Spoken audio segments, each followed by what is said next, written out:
Votre invité aujourd'hui, Béatrice Rulle, maître Robert Hassel, avocat des victimes de l'agression du Petit Palace. Bonjour Robert Hassel. Oui, bonjour. Demain débute donc le procès de l'agression du Petit Palace. On va le rappeler, c'était donc le 8 août 2018. 5 femmes tabassées au petit matin aux Vieilles-Villes. Procès des agresseurs présumés dès demain à Thonon pour 2 jours. Vous représentez 4 de ces femmes. Déjà, on va prendre de leurs nouvelles. Comment est-ce qu'elles vont et qu'est-ce qu'elles attendent véritablement de ce procès ? Elles vont toujours mal. Elles sont encore traumatisées. Je dirais qu'il y avait l'avant et l'après 8 août 2018. Et si je parle de la plus gravement touchée, sa vie a drastiquement changé. Elle a des maux de tête, des problèmes de vision, de mémoire et de concentration. Elle n'arrive plus à travailler.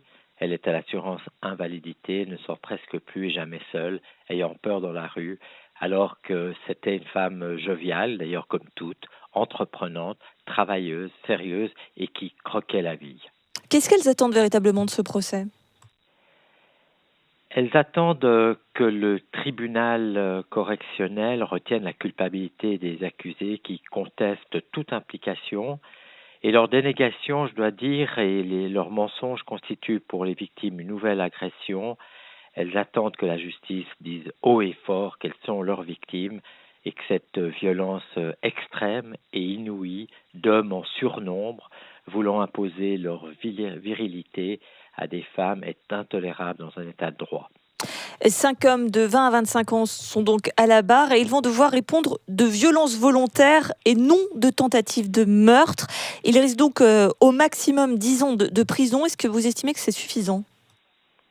Alors vous savez peut-être que la partie civile n'a pas à se déterminer sur la peine. Ce qui compte pour elle, c'est la culpabilité, voire les indemnisations, et la peine, c'est l'affaire du procureur. Cela étant, je relève que ces accusés vont répondre de violences aggravées pour la plupart, c'est-à-dire d'avoir usé d'une arme, des béquilles, une matraque, d'avoir agi en réunion, c'est-à-dire en bande, et pour certains d'avoir été en ivresse manifeste.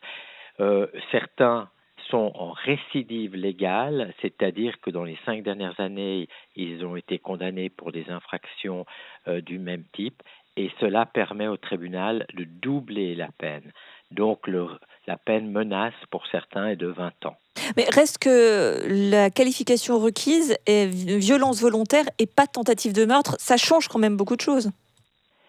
Je le regrette car l'extrême violence de l'agression dénote, à mon sens, une volonté d'en finir.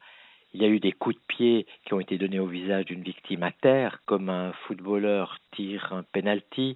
Il y a un autre agresseur qui a écrasé le visage d'une victime à terre. Il y a eu des coups de poing dont la force a mis la victime KO. Et d'ailleurs, quand j'ai rencontré pour la première fois mes clientes, elles étaient donc choquées, bouleversées. Et sur une d'elles, j'ai encore vu la marque de semelle sur le visage. Je n'oublierai jamais. J'aimerais préciser encore que le droit français concernant la tentative de meurtre est plus strict et plus restrictif que le nôtre. Chez nous, il y a ce qu'on appelle le dol éventuel. L'auteur voit le risque ou agit tellement violemment qu'il ne peut pas ne pas voir le risque de tuer et s'en accommode. Cette forme d'intention n'existe pas en France. C'est la raison pour laquelle, finalement, ce sont des violences aggravées qui ont été retenues. Ce qui choque particulièrement dans cette affaire, c'est, pardonnez-moi le terme, mais presque cette violence gratuite, sans raison, qui s'est déchaînée contre ces jeunes femmes. C'est effectivement ce qui choque le plus. Il n'y avait aucune raison d'agir ainsi. Mes clientes ont vu la mort de près. Je vous rappelle qu'elles sont allées au secours d'une femme qu'elles ne connaissaient pas et qu'elles voulaient secourir par altruisme, uniquement par générosité, et cette femme se faisait injustement tabasser. C'est presque leur seul tort.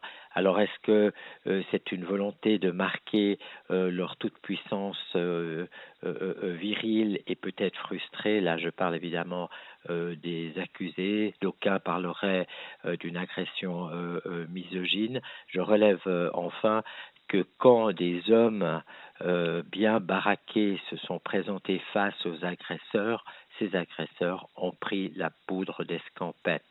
En revanche, face aux femmes, aux pauvres femmes, ils les ont massacrées, tabassées, jusqu'à ce qu'il y ait du sang partout dans la route. Vous l'évoquez, le procès qui s'ouvre demain, encore plus que cette affaire, c'est aussi plus globalement le procès des violences faites aux femmes. On se rappelle que cette terrible affaire a été l'origine d'un mouvement quasi sans précédent en Suisse, qui a d'ailleurs amené à la grève des femmes il y a tout juste un an. Est-ce que c'est ça aussi le procès qui s'ouvre demain à Thonon, finalement, le procès plus globalement des violences faites aux femmes? Incontestablement. Mais je dirais avant tout, c'est la violence, le procès de la violence gratuite, sans raison, le déchaînement pour le plaisir. Un des agresseurs avait un air même satisfait, mais je crois qu'on peut l'étendre et dire que c'est le procès des violences faites aux femmes. Merci beaucoup Robert Hassel. Je rappelle que vous êtes l'avocat des victimes donc de cette agression du Petit Palace dont le procès débute demain à Thonon et ce pour 2 jours. Merci d'avoir été sur Radio Lac. Au revoir.